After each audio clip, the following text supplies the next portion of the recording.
Gambar pertama ni, macam kita boleh tengok, kita telah pun berjaya untuk capai target yang diberikan, iaitu sebanyak 8% bersama dengan undang-undang ataupun rules-rules yang telah mereka tetapkan.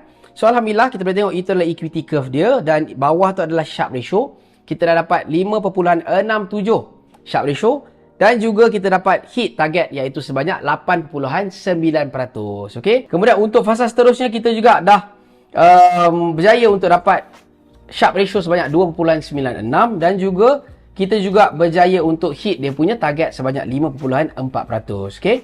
So, bila kita dah lepas fasa 1 dan 2, mesti korang nak tahu kan, apa proses lepas tu? Macam mana bila dah dapat real account kan? Sebab apa? Sebab peratus yang berjaya untuk sampai ke tahap withdrawal bagi prop firm ni sangat-sangat rendah kan? So, saya faham soalan tu.